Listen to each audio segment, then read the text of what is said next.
Do you ever have trouble expressing yourself?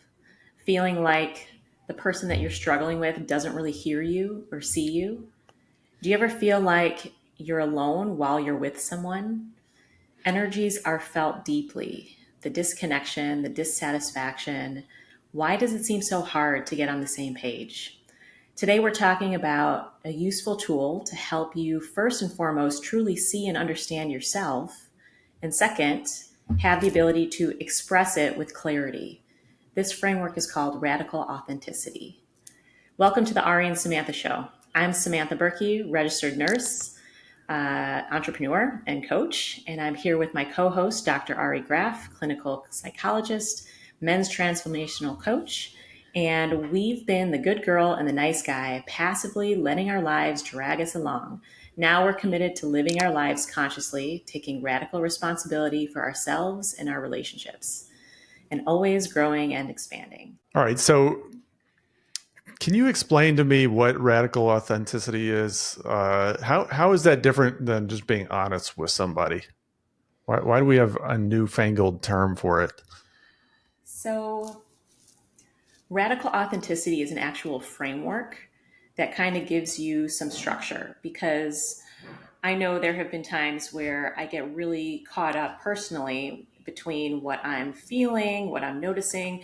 Sometimes there are other multiple ways you can be looking at something that feel different, and it can get really confusing.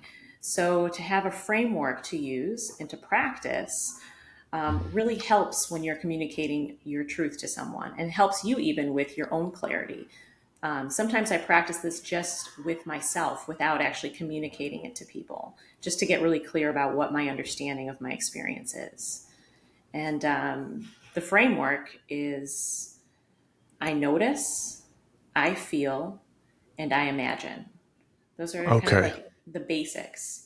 I So it's like notice. a sequence you can go through. I notice, I feel, I imagine. Men need sequences. We need, Yes. yeah. Yes.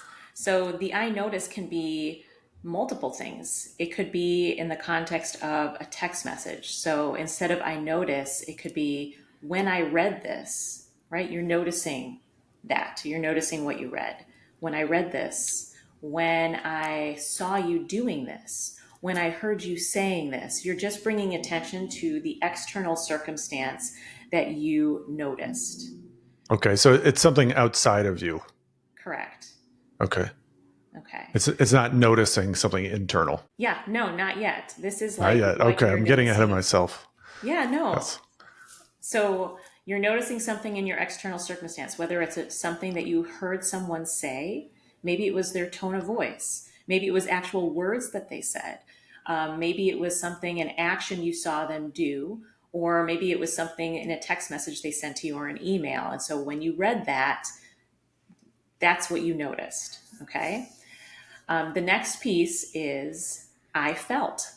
So when I noticed this, when I read your text message, I felt this. When I saw that behavior, I felt this. When I heard what you said, or when I heard this tone of voice, I felt this. And the last piece is in the story I created in my mind. That's the I imagine piece. Yeah, and you can even say, I imagined this, or the story I created in my mind was this, or the thoughts that I attributed to that were this.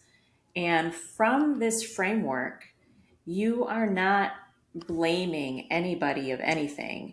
You are fully taking responsibility of your experience. I noticed this, I saw it, or I read it, or I heard it. I felt this, and this was the meaning I attributed to all of that. And that's why I felt that, is because this is the meaning I attributed to that.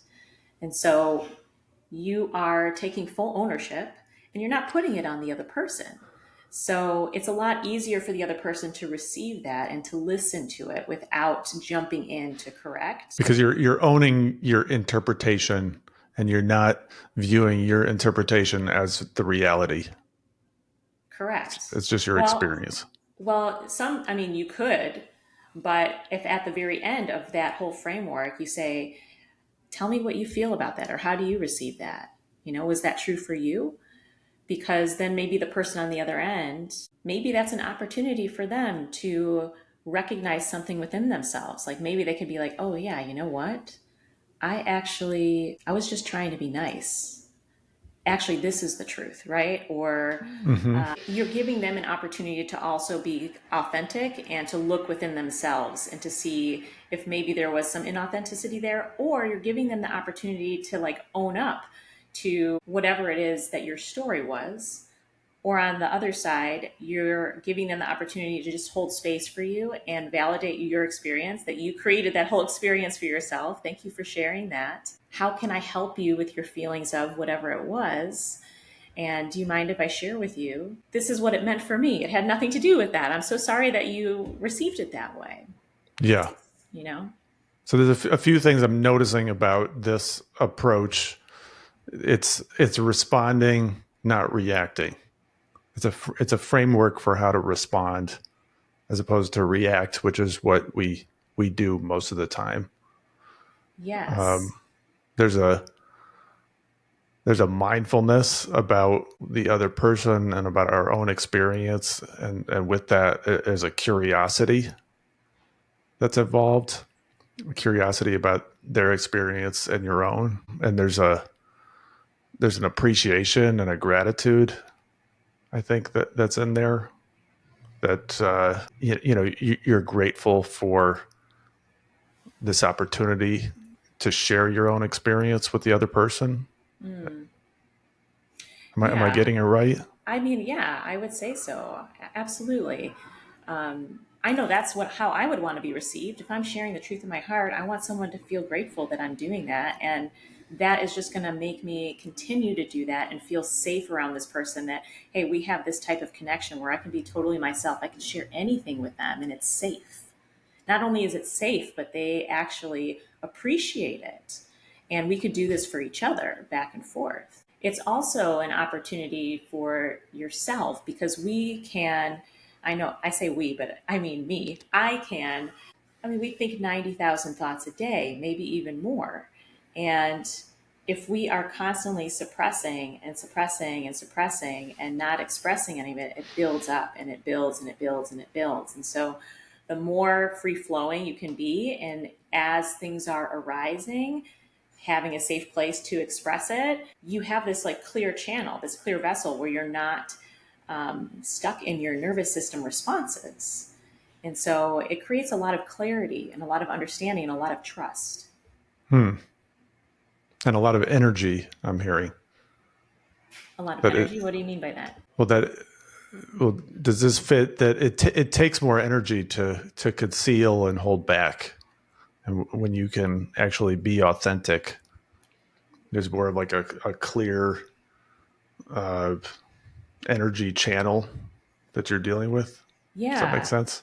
I think you're right. I think that when you are holding things in and suppressing, it's actually like steals energy from you. That requires so much energy because you're constantly living in this inner conflict. You're like, I'm feeling this, but I'm talking out of this side of my mouth, right? Like, I'm feeling this, but I'm just going in agreement with this person, or I'm just not going to express it. I'm going to let this slide. And then it's containing. And then the next thing happens and you're containing and it's building and it's building. It does require a lot of energy. That's why when I do that, I'm depleted. I'm exhausted. It's like I've reached my capacity and I just want to sleep. I don't want to do like even like just daily tasks are exhausting because it takes so much energy to hold all of that in. Yeah. So a question I had was like, how do you practice radical authenticity and not hurt the other person? Or is that the wrong question to ask? Yeah, I mean, I think like true love, you are going to risk hurting someone when you're speaking what's true. Like I don't think that we're here on this planet to prevent people from feeling things. I think we're meant to be here to feel things very deeply. It's kind of a nice guy question that I asked. Like, how do we avoid tension and Totally. pain and feelings and anger? So Yeah. that's not the point of radical authenticity. Well, Is to lead a smooth and easy life. That but you know, I think you are taking on the burden of or the risk of hurting someone in a small way in the short term in order to not hurt them big time in the long term. Does that make sense? So if you're lying and you're hiding and you are concealing a truth over an extended period of time, and I'm talking years, you've been living this inauthentic version of yourself, not speaking up for yourself, not pointing things out as they're coming up, and you've been living this way for so many years, and then all of a sudden you have this explosion where you can't contain it anymore, and it's like, I don't even know this person and I've lived a whole lifetime with them, right? I feel like that's way more painful than being like, hey, I noticed that when you did that, I just felt in my body like you're not a trustable person. And this is the story I created in my mind. Tell me how you feel about that when I say that, and like have this conversation right here and now. Yeah, it's uncomfortable, but then we're going to move past it. And then the next thing will happen and we're going to move past that too. So I'd say you're taking on the risk of having these tiny hurts that lead to incredible connection and healing and resilience in order to not feel the big pain later down the line that leads to like incredible suffering, and you haven't built any resilience, and it's that's harder, I believe. What do you think? Uh-huh. No, that makes a lot of sense. Yeah. I'm realizing that I haven't achieved that yet in a long-term relationship. So that is a goal for me, being radically honest right now. Mm. Which is why I probably had that question, like, can we really do this? But so I got so many questions. What about like the little white lies that, or the little withholdings that we do all the time? Give me an example. Like, I wish you would take the garbage out or do the dishes. Is that not really what we're talking about with radical authenticity? Do we need to constantly update our partner about every thought and feeling we have, or are we talking more about bigger situations? So I think if that's something that is a part of your life on a daily basis, it's probably something that should be discussed. And you actually, in a different, I don't remember what episode it was, but you were talking about, setting up these like weekly meetings where we talk about what the issues are that are happening, what's coming up for me. Hey, I noticed that, Right. I'm the one that's always taking out the trash, and it would be really, whatever it is for you. I don't know what the issue is, if it's always, or if it's just a matter of like, maybe on these days, but coming from a heart-centered place. It's different when you're up here and you're saying you never or you always, and you're a bad person and you're always going Mm-hmm. to be a bad person and this is my problem with you, versus coming from here and saying, hey, I've been noticing the last few times that, I don't know, what is it, I'm in a rush to get ready for work, and I notice that the trash is there. You tell me what is it, the feeling, what do you notice, what's the feeling, and what's the thought that you create in your mind? I'm asking you. Yeah. Oh, when you don't take out the trash, Yeah. uh, I feel um, like my efforts to do housework are not sort of being recognized. That you take me for granted. My story is that you expect me to do more of the housework. I feel I feel alone. Yeah. So I noticed that when you don't take out the trash or do the dishes, the I feel annoyed. And when you're feeling annoyed, it's important to recognize that you're annoyed. She's not annoying, right? It's that I'm annoyed. Like She's I never annoying. but this is like a big part in of it, in our is in our recognizing. in our podcast marriage that we have. It's this is an important concept though, is that your partner is not annoying. I'm annoyed, right? It's like taking real ownership of my experience. The reason I'm annoyed is because I'm observing something and I have a story attached to it. And that's what's making me annoyed. And so when you're talking to someone, it's important to be really clear about that they are not the source of your feelings. You are. And there's Right. So like a power using, to that. yeah. So using I statements, owning your feelings, that's part of this, like being real attentive to language. Yes. And so I notice that when you don't take out the trash, I feel annoyed. And I feel, what was the other thing you said? I feel annoyed and I feel I feel alone. I feel alone. unseen. Yeah, unseen, unappreciated. And the story I create in my mind is that I'm doing the brunt of the work and I'm not being seen. How do you feel about that when I say that? And then you give them a chance to talk. What are you smiling? No, you said it well. Oh, I okay. was imagining I was imagining me saying like, how do you feel about that? Like, so I think that the tone is also another thing that you got to pay attention to and own in one of these conversations. Yeah, and that's the whole coming from the heart space, right? Is like I want to get to truth. And I know when I'm up here and I'm in my stories and I'm painting this person to be the cause of my pain and suffering, this person is the cause of me being annoyed. This is when we're going to clash. This is when we're going to be a meeting of the minds, and we're really not going to get to any resolution because then I'm going to be the son of a bitch in their story too, you know? And so, if we really want to get to resolution, get to love, and get to truth, you got to stay down here. And down here is gentle. Down here is compassionate for myself. Hey, I'm annoyed. It's me. I'm annoyed and I created this and I'm coming to you for some assistance. I like that. So yeah, getting into your body, getting into your heart. So I think having these different practices, like the I notice, I feel, and my story is, or I imagine, it slows you down. I think it slows down your response to the other person.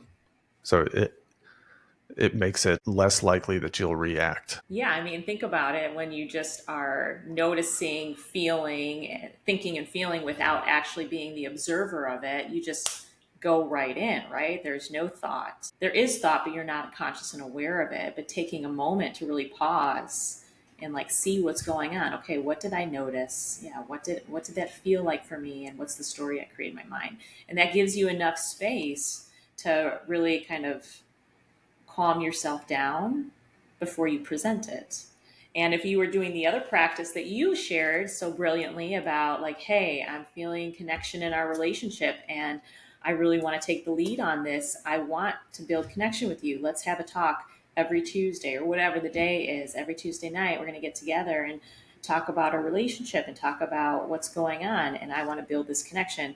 And that's where you can start to like reveal some of those things that have been building up. Yeah, you like that idea of the holding space meeting and having that structure. I do. That feels good to the feminine. Yes. I think it feels good to the masculine. I think it feels good for everybody to have those. So another question I had was, I mean, you talked about like dropping down into your heart as a way to know what you're feeling, but how do you know what you're feeling is real or is authentic? Is it just what feels real in the moment? Because our experience could change over time. Does that make sense? Yeah. I that's a good question. And I used to get lost in that too. But I would say in the last year, when I really got very clear on what my values are, and I could recognize that my feelings were actually my guidance mechanism. Abraham Hicks has this, what do you call it? Oh, I'm at a loss for words. She has this example. Is Abraham Hicks a woman? Yes. Her Oh, name is okay. Esther Hicks. She channels Abraham Hicks, but she's got this great example of like, you are on the expressway. The guidance mechanism of this expressway are those rumble strips on the side. They're on either side of the outer lanes. Mm-hmm. And they help you to stay in on the road so that you don't fall into the ditch, right? So if you are driving and you are focused on where you're going, and for some reason you get distracted and you're messing with the radio, or you're on your phone, or you're talking to the person in the car with you, and you're not focused, and you start to veer off track, you ride on those rumble strips, and it doesn't take you very long to just jerk back into your lane, Hmm. because the rumble strips, you feel them and you hear them. And so you're not going to ride on them for a very long period of time and question yourself, what is that? What is that sound? And then all of a sudden you're in the ditch. You automatically course correct. So she explains how the rumble strips are your emotions. So when you are feeling anxiety, when you're feeling deep sadness, when you're feeling hopeless, when you're feeling these emotions, same kind of thing. You are in recognition that I'm feeling something. I'm feeling those rumble strips, and I must be off track.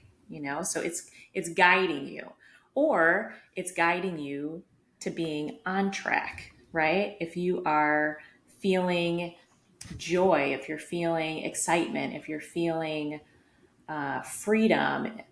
So that's smooth sailing. There's no rumble strips. There's nothing, guiding you away. I don't know if Hmm. that's making sense. No, it does. I think that's a good Analogy. analogy. The rumble strips of your mind. Yeah. Um, but So, and I think so. I think you're also saying, you know, it's important to just trust your feelings, whatever they are. That there's some value and validity to them. well, what I was going to correlate it back to is that, like, we have intrinsic values, and these are not values that are taught to us in church or in synagogue or temple. They're not values that are taught to us by our families. There are actual values that are have been with us since we were very, very little, since we were born.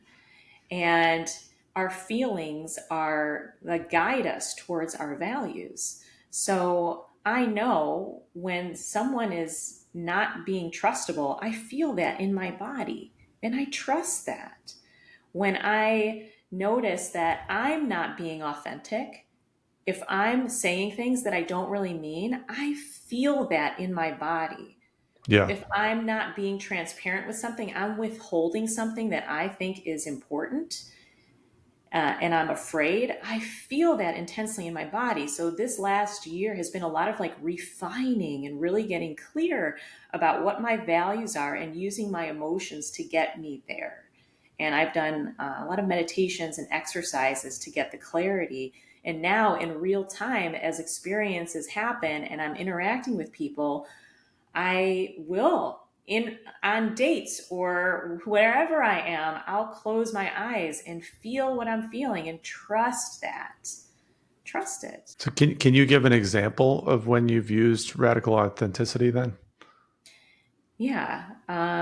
Okay. So I was introduced to this framework by someone who I was a first date, and he had just come back from Costa Rica and learned it, and he taught it to me, which is perfect because I'm on a path of learning um, perfect self expression. And so it was like the exact tool that I needed. And the person that I dated after him, I didn't even He date must him have been some kind of hippy dippy, long. right? You would think so. He was actually in the financial sector. So he was just had an open mind. Um, but those are your thoughts and the meanings that you attach to this kind of work. Maybe you should look at that. So I learned this, and then the next person I went on a date with, we were in the car. So you toss that guy aside, the radical No, authenticity guy. no, we dated for 5 months and we learned a lot. We practiced it for 5 months. I got a lot of practice in. But then it was like, okay, well, now I have to continue using this. And the next person I went on a date with, we were in the car. He was driving in the city. We're heading to Navy Pier. Lots of traffic. It's a Sunday, and he's merging onto Michigan Avenue. Tons of traffic there. He has his phone out.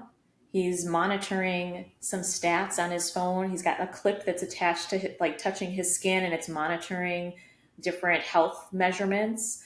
And he's super interested in this, and he's turning his whole body to talk to me.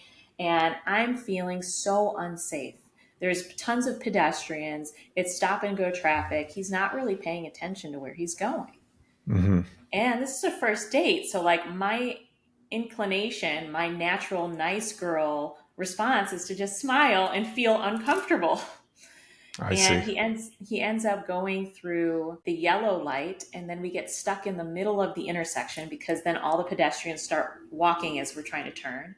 And Right. oncoming traffic is now facing me, and he's cursing and swearing and talking about how everyone else is a horrible driver. And I'm just breathing and like not saying anything. Then we pull into the parking lot.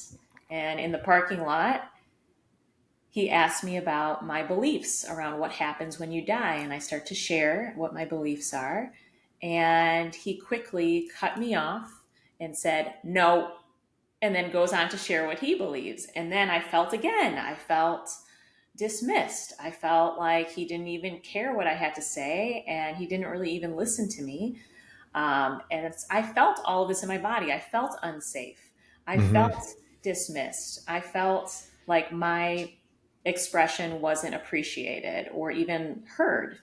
And so we parked, and I sat there in the seat as he got out of the car. And I thought to myself, okay, I'm either going to continue practicing this work that I learned and risk having to take an Uber home, which is the worst possible case scenario, or I'm just going to have a smile on my face and pretend like everything's fine and just bite down and bear it. And I Hmm. chose to practice. And so I got out of the car. I looked at my phone at what the time, and I looked at him and I said, I have 1 hour and then I need to leave. And he looked shocked, and we walked in silence for a little while. And then he said to me, I've been doing a lot of talking. Why don't you share? And I said, okay, yeah, I have something to share, and it's a bit vulnerable. And I just kind of told him everything. I said, when you asked me about my beliefs, and I noticed that when you asked me about my beliefs, and you abruptly cut me off and said no and went on to share your beliefs, I felt sad, I felt frustrated, I felt dismissed, and the story I created in my mind is you didn't care to hear me anyways. You just wanted to share about your beliefs. He said, no, I would never do that. And I said, okay, but I'm So expressing he's to you. just dismissive of your experience. Again, yes. I Yeah. said, okay, but I'm just sharing with you that I just experienced that with you. Oh, well, what I meant was, and he continued to share his beliefs. And I said, that's awesome. And I think that's great. But I don't feel that you appreciated my beliefs in the same way that I can understand yours. And when I tell you for the next 40 minutes, he was deeply looking into my eyes, hanging on every word. Tell me more. Tell me about your retreats. I want to hear this. I want to hear that. And then as we were walking back, I said, there's one other thing. On the way here, I noticed that you were on your phone and you were very distracted and you were turning your body. I'm like, I felt really unsafe in the car. And the story I made up in Hmm. my mind is like men are really great at being super focused at one thing at a time, and women have diffuse awareness and are able to multitask and do all these things. And I felt really unsafe because I felt like you weren't really paying attention to the road. And his eyes got really big. He said, no one's ever spoken to me like this before on a first date. And I said, I've never spoken like this before on a first date. Uh But the huh. alternative is I'm going to have a smile on my face. You're going to think this went great. And then I'm never going to talk to you again. So I want you to know why I'm never going to talk to you again. So you can Did use you it. say He it like said, that? Did you I say it did. like And that? it was funny. It Yeah. was comical. And he laughed and he said, no, I love this. This is great. I'm learning so much. He's like, are you sure you have to leave? Can we please go out to dinner? I'd like to take you out. And so that experience really informed me towards the future of like, okay, I'm going to continue doing this work because I was so afraid of hurting people's feelings. But people are actually quite resilient and people really want to know what you're thinking and feeling. And I always thought people disrespected my experience, but it was always me. I wasn't expressing. So how can they even know? Yeah. It's a great story. Um, yeah, I love a woman that keeps it real with me, but Hmm. that's hard to find. So um, that's something that I've become more conscious of. I'm starting to look for it, but I'm also realizing that I'm not practicing it on your level. I think what you're doing is impressive, and it takes courage. That's another aspect of this is the courage aspect is taking a risk. Yeah. Well, that's why I started in the dating field because there's really no attachment on a first or second or third date. But as you do this work, you're going to start to see in your everyday life with people that you do have attachments to, close friends, people you have history with, things are going to come up. And that takes a lot more courage. And you risk, losing friendships and losing relationships. And that, I mean, that happened. That happened. It's the choice of losing a friendship where you can't be your authentic self Hmm. versus keeping the relationship and not being authentic. And I will choose authenticity all day, every day. I would do it again tomorrow. I don't want to lose myself. Powerful. Um, any last nuggets? I feel like we've dropped a lot of wisdom on our listeners in this talk. What else do you want to impart about radical authenticity? I think everybody wants like this level of trust and communication. If you go on any of the profiles on Bumble or Hinge, like everybody wants this. They say they want it, but it's one thing to want it and expect someone else to be that towards you, but it's another thing to, like as you say, have the courage to actually live it. You can't just expect other people to be trustable, but you're containing so much. It's a two-way street. You got to be open to doing it too. Okay, I love this. I feel like we could do another episode on this.